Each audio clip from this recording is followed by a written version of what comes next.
This Guayaquil, Ecuador cost of living things to do guide includes Guayaquil top things to do, cost of living, accommodations, restaurants, nightlife, livability, and final thoughts.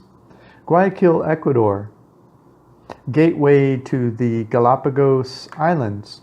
This is Dan from Vagabond Buddha. I last updated this post April 7th, 2018. I'm traveling around the world, presently in Ecuador, South America. I've been living the laptop lifestyle for 11 years now. I left the United States in 2007. I make money using my brain, my computer, and the internet. The last 11 years of my life prove that there is a new type of freedom available to people who think differently. There are thousands of people living all over the world now that are living location-independent lives. I'm happy to say that I'm one of them. Ecuador is the 64th country I have visited in my life.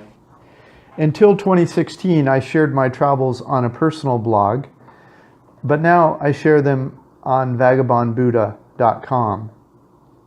You see, I share my travels on Vagabond Buddha and make money using affiliate links. If you buy something using an affiliate link, you pay nothing extra, but I make a small commission. If you would like to learn how to make money online or how to live internationally for less money than you spend at home, please click here and get a free copy of my ebook. The web page has, just come to the web page below the YouTube video to click these links, or to the web page. Back to my story about Guayaquil. We are presently in Guayaquil, Ecuador. We are here for just a few days on our way to the Galapagos Islands. We've already spent almost 2 months in Ecuador, Otavalo, Quito, Banos, and Cuenca. Before that, we were in Colombia for about 6 weeks. Bogota, Medellin, Cartagena, and Santa Marta. If you click each of these links and follow me around the world, you can see everything I have seen, focusing more on having fun and less on doing location research, because you'll have my research and experience under your belt. Don't take notes as you listen. Everything I say is in writing with Google links to everything I discuss, including my free video walking tour. Just click the link in the description below this YouTube video. You can also get a free PDF of this guide, including clickable map links, by visiting the link below this YouTube video. Ecuador gave us 90 days to visit when we crossed the border into Ecuador from Colombia. We've already used 60 of those days. Since we only have a month left before we head south to Peru, we want to spend our final month in the Galapagos Islands. But all the best prices on flights to and from the Galapagos are from Guayaquil. So we grabbed a bus from Cuenca, Ecuador, to Guayaquil. And now we have another adventure to tell you. Welcome to Guayaquil for 2 days. In case you were following my breadcrumbs, you are traveling from Cuenca to Guayaquil. Just go to the Terminal Terrestre bus terminal in Cuenca. Again, go to the web page, links provided, and buy an express ticket to Guayaquil for $8 per person. The express bus takes about 4 hours. If you are prone to motion sickness, pick up some Onotin at any pharmacy and take 30 minutes before departure. I'm not sure why, whether because we were going downhill for so long or because the windows were all steamed due to the rain, but Chung Hui got sick on the bus ride from Cuenca to Guayaquil. Upon arrival in Guayaquil, just grab an Uber taxi to your accommodation. Try to stay close in around my below top things to do so you aren't wasting time commuting. I've suggested places below based upon your budget and travel style. Before discussing the top things to do in Guayaquil, here are some fun facts from Wikipedia about Guayaquil. Guayaquil has the largest population in Ecuador at about 2.7 million people. Guayaquil was founded by Spanish conquistador Francisco de Orellana in 1538. Does anyone else ever think it's odd that a place can be founded by someone arriving by boat that is greeted by natives already living here for thousands of years? Pirates of English and French origin attacked the city in 1687 and took women as concubines. Wouldn't you just call them sex slaves then? It seems that concubines in movies and literature are more typically consensual, educated, even sophisticated partners. Have you been to Kyoto, Japan? That's what I think of when I hear the word concubine. Local revolutionaries arrested the official Spanish authorities and declared the city's independence in 1820. So 2020 will be the 200-year anniversary for the independence of Guayaquil. Most international trade with Ecuador passes through Guayaquil, so it is by far the most developed port. Although the citizens are primarily Catholic, the fastest growing church in Guayaquil is Mormon. That reminds me of the South Park episode when all the religions of the world are told that Mormons are the correct religion. Watch that if you get a chance. You can visit the following recommendations of things to do in Guayaquil. Guayaquil top things to do. You can visit these places using my below Google map or join others on a tour. If you join a tour, pick one of the tours with the most social proof on Get Your Guide or Viator, links provided. Normally I would put these in order of most favorite to least favorite, but since they are all so geographically close to each other, I will just give you a walking path to cover them all. So here's the walking path I created on Google for you, Google Maps. When you arrive in Guayaquil, if you decide to go on your own, just click this map link and it will guide you to each place. You can also just click the below map. When Google Map opens, click Get Directions and then click From My Present Location.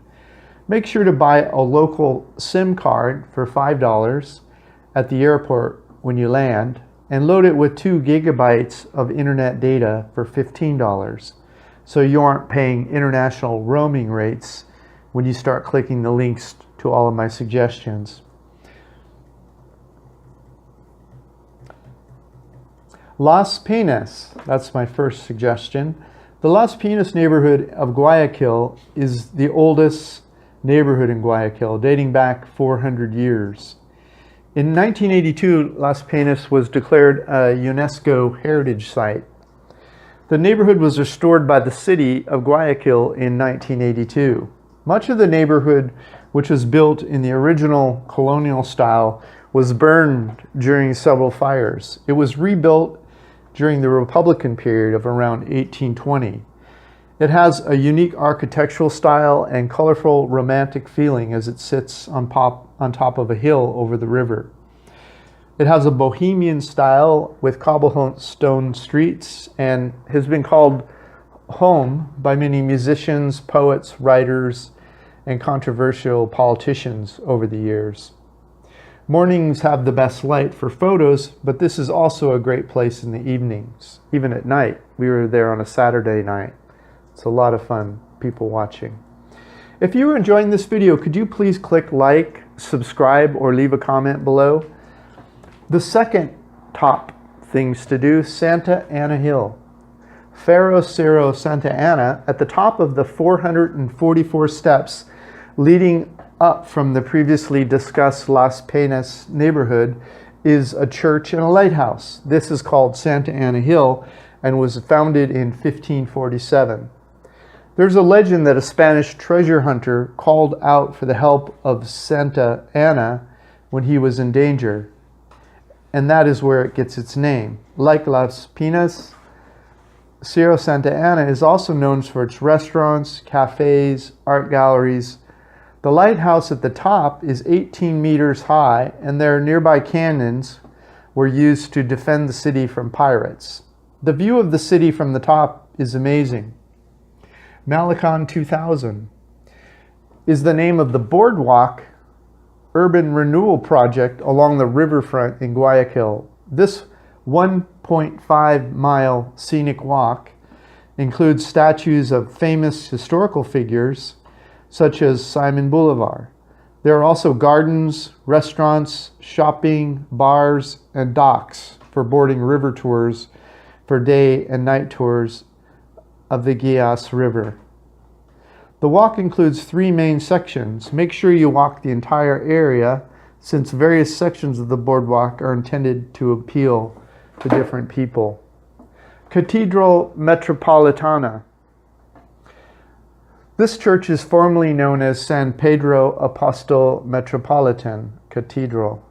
The original cathedral was made of wood and constructed during the colonial period. It was located on Santa Ana Hill and destroyed in the fire of 1692. This new cathedral was built in neo-Gothic style starting in 1924. It's a beautiful church. Iguana Park, right across the street from Cathedral Metropolitan, is Iguana Park, known locally as Parque Seminario. While enjoying the iguanas in this park, you will see the towers of the Cathedral Metropolitana. The city estimates that about 350 iguanas live here. This park was created in the year 1695, but has undergone several renovations since then. Most recently, the park was regenerated in 1895 by a French architect and highlighting an equestrian statue of Simon Bolivar, the George Washington of South America. If the light is nice when you visit, you will get a great shot of Simon riding his horse with the Cathedral Metropolitana in the background. La Bahia. The neighborhood surrounding the Cathedral Metropolitana and Iguana Park is called La Bahia. The 8 square blocks area is one of the oldest, most interesting and picture-worthy parts of Guayaquil. Just walk around the neighborhoods surrounding Iguana Park and take some photos. Isla Sante. Isla Sante National Recreation Area. If we had time, we would have visited this Island National Recreation Center. There's a walking bridge between Guayaquil and this island that you will cross as the last stop on my above walking tour. If you click the link to the map, it'll show you the walking tour, how to get to the bridge and how to cross it. Montanita. This is a beachside backpacker party hangout. You will find many Westerners there for the party and the cheap beer. It's about 3 hours northeast from Guayaquil by bus. We didn't make it here either. Maybe on the way back from the Galapagos. So grab a tour on Get Your Guide or Viator, links provided for one or more of the above recommendations of things to do in Guayaquil. Best price on flights to Guayaquil. We found the cheapest flights to and from the Galapagos Islands using Skyscanner. Skyscanner searches many of the big name web pages on the internet and reports the lowest prices to you. Try Skyscanner and see if you can find a lower price. Link provided. If you do find a lower price, please let me know so I can tell people about it. Best Guayaquil accommodations. Guayaquil is spread out over a fairly large area, but the places you'll want to see are close in, fairly compact. Here are my recommendations based upon your style and needs. Las Peñas experience. 1-bedroom apartment. This 1-bedroom apartment with kitchenette and swimming pool will be your oasis within the fun of Las Peñas. $36 per night. Links provided. Intercontinental, La Bahia area. Intercontinental Hotel. When was the last time you stayed in an Intercontinental for this price? $60 a night. And finally, the third choice is the apartment where we stayed. This is a 1-bedroom apartment with Wi-Fi, AC.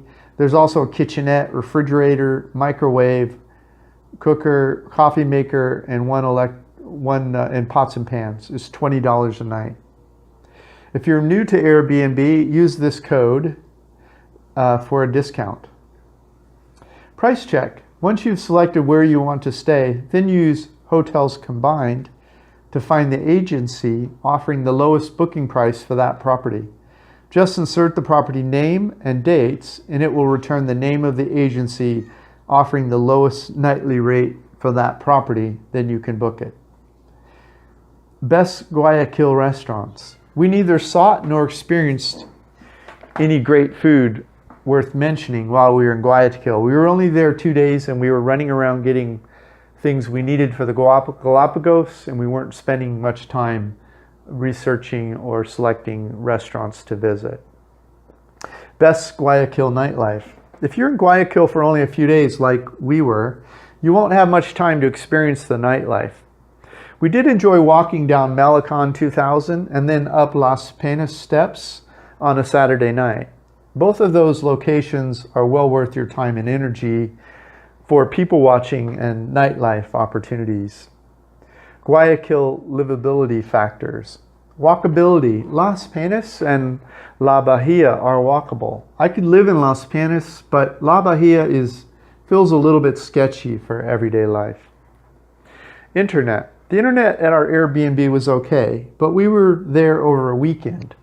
I would need to test it during working hours during the week to know for sure. Food. Food costs in the neighborhood markets was about 20% lower than the US. The weather. We have been in the Andes Mountains in the range of 10 to 12,000 feet since leaving Santa Marta, Colombia 2 months ago. It feels really nice to be at sea level again. There are warm but not hot breezes always blowing off the Pacific Ocean. The humidity feels good on our skin. There is a mosquito here and there, but we're not being overwhelmed. The lows have been in the low 70s, 21 Celsius, and the highs have been in the mid 80s, 29 Celsius. It has rained for 1 to 2 hours every day. You just pause during the rains and then go about your day after they stop. Reminds me of Hawaii in that way. Desire to move here? Low. This has been our least favorite place in Ecuador, but understand that we really love Ecuador, so being last on the Ecuador list is not a bad thing. Just for a point of reference, our favorite place in Ecuador was Cuenca. I thought about moving to Cuenca several times. We go to the Galapagos next, so maybe we'll like the Galapagos more than Cuenca. Guayaquil cost of living. Below is the estimated cost of living 1 month in Guayaquil as a temporary visitor. Some of the estimates could be reduced as a long-term visitor or full-time expat. We saw a 2-bedroom furnished apartment in Guayaquil for $525 per month in the Las Americas neighborhood of Guayaquil. In short, the low estimate is about $1,164 a month, and the high is $1,646 a month. There's a link to the webpage that explains how these costs are estimated to Vagabond Buddha. It does not include alcohol, excursions, or extras, and it's for one person. Some of the expenses remain unchanged when you add another person, such as an apartment. Others are more, such as food. Final thoughts on Guayaquil? Some of the travel bloggers call Guayaquil the gateway to the Galapagos. I have to agree. For such a large town, it doesn't seem to offer more than smaller, more quaint places in Ecuador like Cuenca or Otavalo. Quito, though, a smaller large city, seems to have much more to offer. The world is your home. What time will you be home for dinner? If you would like to start living internationally or learn how to make money online, whether you can travel or not, please grab a free copy of my book. There's a link provided on the webpage. If you've enjoyed this video, please like the video on YouTube here, or leave a comment below, or click subscribe. And again, in the notes below this video are links to the free PDFs I talked about. This is Dan from Vagabond Buddha. Thanks for stopping by.